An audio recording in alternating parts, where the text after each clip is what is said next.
Welcome to the Julie Salant Podcast, the place to reconnect to your heart and live your soul purpose. This is where you will find inspiring information on how to reconnect to your heart, get into mind, body, spirit alignment, and step into your personal power. Together, we will hear messages from the sacred animal kingdom, discuss how to reframe success that works best for you, and learn to step into divine flow, allowing you to do what your soul came here to do. Thank you for being here. And now, let's tune in to today's show. Hey everyone, this is Julie Salant. Welcome to the show, Julie Salant Podcast. I am your host. Today, I have a friend of mine. She's a dear friend. She's my coach. Her name is Kay Sanders. She is a transformational success coach, Akashic Record Guide, international best-selling author, and founder of the Divine Business Academy.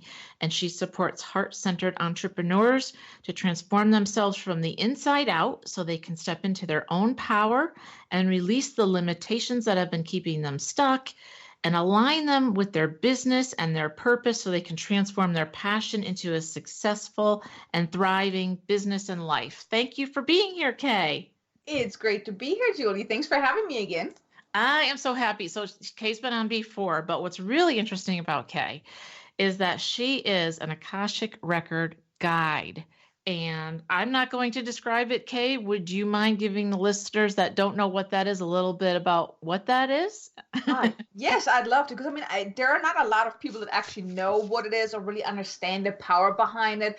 So the easiest way that I like to explain the Akashic Records is as think of it as your soul's library of all lifetimes, where you can kind of really tap into the records to get guidance about past lives, current situations like blocks, things that are holding you back. You can even find out about directions in your life, your purpose. I mean, you name it. That's what my guides actually shared the word with me, the oracle of your soul, because it's really like an oracle. You can get any kind of information about about your life. I mean, as long as it is pertained to you, but it's really a great way to get that guidance, that higher guidance that's really in alignment with who you are. But yeah, it's really the easiest way I like to explain. It's your soul's library of all lifetimes. Just a small thing. All lifetimes. Yeah, all lifetimes. Just very small. So why would somebody want to have an Akashic reading? And what do your clients come to you with the questions on why they'd want to have a reading? Well, let me kind of just take a step back here, because the way I do the readings is different than most other consultants, because a lot of Akashic Record consultants, they have the call with the client there. They're answering the question that the client has, right, during the session. And they also do healing right there and then too. I don't do it that way. I actually do my readings in written form. And then once my clients get the report, and I also, have preset questions for that. And then, I send it to my clients, and then we have the session. So it's a little different. But a lot of my clients come to me around business questions. So I really focus my readings more around the business aspects, financial abundance, and those type of things. So I don't really do about, health and wellness or anything like that. But usually clients come to me because they're in their business right now, and they're just feeling stuck, something is missing, something is not going really right. They're not making a lot of money, and they want to finally find out, what exactly am I here to do? How am I going to be able to break through whatever challenge I have? And also, what is the challenge I'm having that I'm not seeing? So it's really, they're looking for that clarity, that sense of direction. And that's why people come to me for the reading, because then with the reading that I provide for them, they get that sense of direction of okay, oh, this is how I'm supposed to grow my business. Oh, this is what's really holding me back. And okay, this is what I need to do to move forward. So it really gives them that crystal clarity around how to really take the business off the ground, or if someone has already, had a successful business but wants to take the business to the next level. With the reading, they really get that guidance that allows them to stay in alignment. And that's really the biggest key where I see a lot of entrepreneurs struggle is I mean, let's face it, there's so much stuff out there. You can do this and that. You can do a podcast. You can do a summit. You can do webinars. I mean, there's so many different things out there. And what I see a lot is a lot of entrepreneurs, they jump from one thing to the next thing because those gurus say that this is what you need to do. You got to go on Facebook. You got to do a group. You got to do this and you got to do that. And then they're trying that, but they're not feeling in alignment with it, but they're doing it out of fear or out of desperation. Like, oh my God, I'm just looking for that next thing that's going to get me my breakthrough.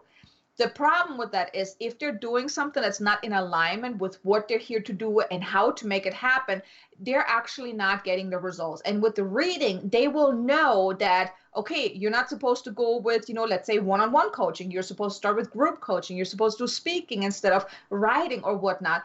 It really gives them the clarity that will help them stay in alignment with what they're here to do. So whatever they're doing is actually going to get them the results. So my clients, like after they get the reading, they're really feeling that kind of like that weight is lifted off their shoulders because now they know. Now they don't have to sit there no more like, okay, what am I supposed to do? What is my next step? How am I supposed to move forward? They're really getting that clarity. And usually I haven't had any clients. I mean, I had one client who was resistant to getting the information, so she didn't really like the reading. But usually I can feel my clients really shifting like on the call when they're getting that information. And it just feels right to them. Like, oh my God, yes, that's it. That's really that, it hits the nail on the head, right? Yes. So it's just really that kind of clarity. It is from someone who has had a reading from Kay.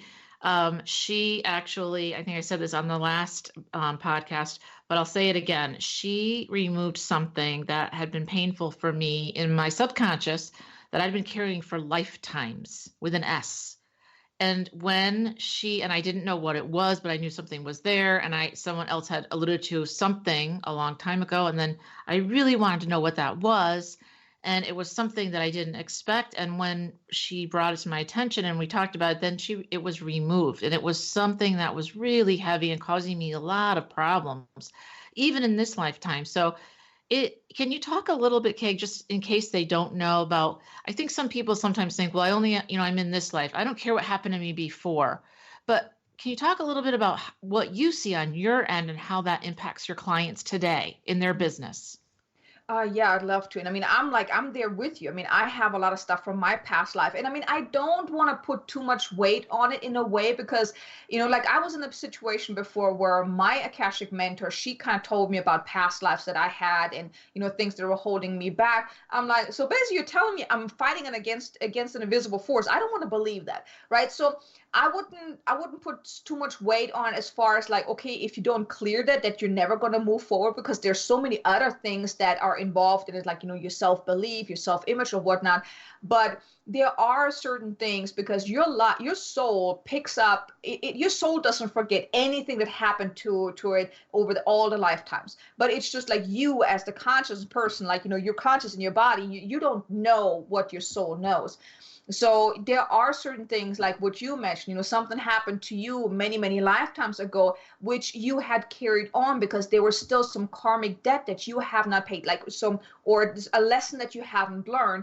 And usually that's why we bring stuff from a past life. I know for me, I had a lot of lifetimes where I was really struggling for money, and I was also very rich in certain ones. So it was like, never really that in between, but either like very poor and, like halfway dying and whatnot and suffering, or extremely rich and unhappy. So, in this lifetime, it was like the whole poverty kept showing up for me where I was just like really trying to grow my business, and no matter what I did. And I'm telling you, I mean, I did a lot of trainings, and from the outside, I really looked like this hotshot coach, like super successful. I must have made like, 6 figures already. But if you look behind the curtains, you would have seen like, oh my God, it's like a completely different story. Because I did everything that is out there. I did webinars, I did written books. I mean, I've done just about anything you can think of. I did it, but everything was only getting me very, very small results, like really peanuts. And I had done so much healing. I had really gone into my past lives to really find out what the heck is going on. Why can't I move forward? I mean, I'm good at what I do. I believed in myself. But there was a lot of doubt, a lot of things from that whole poverty consciousness from those past lives that I still had to let go of. So I've been on my healing journey for a few years now. Actually, about 2 years since I learned the records. So yes, past lives can really affect you in this lifetime. they don't necessarily have to, I would say. Like I said, I don't want to believe that we're fighting against invisible force, and if you don't have access to the records, you can't heal it, that you're basically screwed. I don't want to say that, because it's also up to us to really learn, how to move forward. But like I said, I think those of us who are here to really teach something and really help people move forward, we have to learn a lot of the stuff that we're then meant to teach other people. I know for me, one of my purposes that my guide shared with me is to help my clients, help people create an abundant mindset, really help them make more money and feel good about that, and really let go of that lack consciousness as well. But the thing is, I have to learn it myself first. So that's why all the things that I experienced, around money was really my, university that I had to graduate from in order to then help my clients. Yes, So, yes. But yeah, I really believe that past lives, they're definitely going to be sticking around. There are definitely some cords that are attached, some contracts that have to be broken in order to really move forward. That's why a lot of clients also, a lot of people maybe choose to search someone for an Akashic record reading or any other kind of past life regression or whatnot, because they know there is something there that they need to release that they simply can't release on their own. So I think it's a little bit of both, I guess. So once they have the answers, then what do you do then? Well, I use a modality called light language, or some call it also speaking in tongue. It's like really that gibberish you can't understand, but it really feels good when you listen to it. So that's what I just really developed that gift early on this year, because I was on my healing journey, and then I was given the opportunity to really tap into that and learn how to speak in tongue or speak in light language. So basically, for anyone that doesn't know what it means, it's basically I channel higher beings in the most basic, pure form of speaking. At least that's what my guide shared with me, how to basically explain that really holds light codes of healing and light codes of activation. So some Akashic record consultants, they do the healing within the records. I actually don't, because since I don't do it with the client there.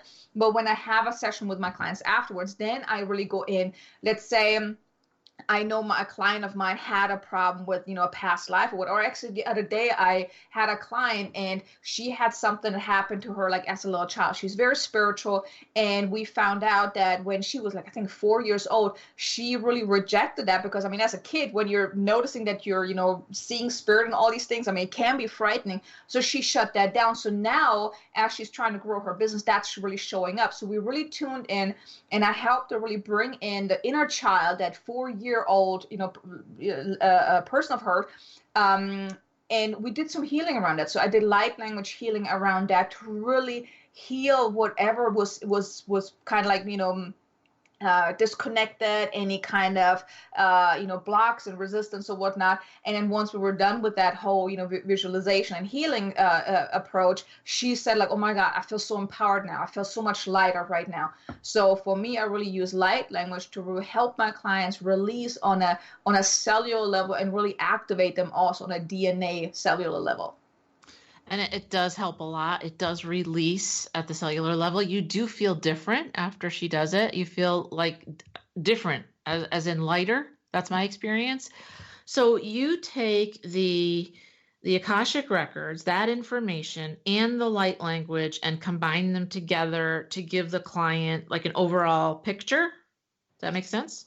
Well, yeah, the Akashic records is for me to give my clients the guidance, and also for me as the coach, I get the roadmap for my clients as well. So I know what I need to work with them. So it's kind of like a shortcut, for me as well. And then from there, we really work on layer by layer. I use then the light language. And sometimes I even ask within the records, I'm like, okay, guys, how is my client supposed to clear that? What can she or he do to let that go? What's she supposed to do? And then oftentimes my guides actually share a process that the client is supposed to do. Like I had one client, my guide shared with her that she was supposed to do a process for, I think it was 7 days in a row, listen to a light language that I recorded while I was in her records, and then also do certain steps. So sometimes it's really, I never know what comes out in a session or in a reading, because Sometimes they don't have anything that they need to work on at this moment, or they haven't asked about that. Or sometimes I even really get some guidance from the guides, like, okay, this is what they should be doing or could be doing. They never say they need to do this, but they usually, suggest certain things because there's the whole free will. And then, it's up to the client if they're going to do that. But usually it's either, a certain thing that they need to do for a couple of days, and then, combined with the light language, or sometimes just the light language. So and that's amazing that it's different for every single person, because you never know what they're going to tell you because everyone's so different. So if, for example, someone's in business and they're feeling stuck and they've been trying, like you had mentioned, they're trying ABC, there are all these tools, right? They're trying and trying and nothing's working. And they come to you and say, I need help, Kay, because I've tried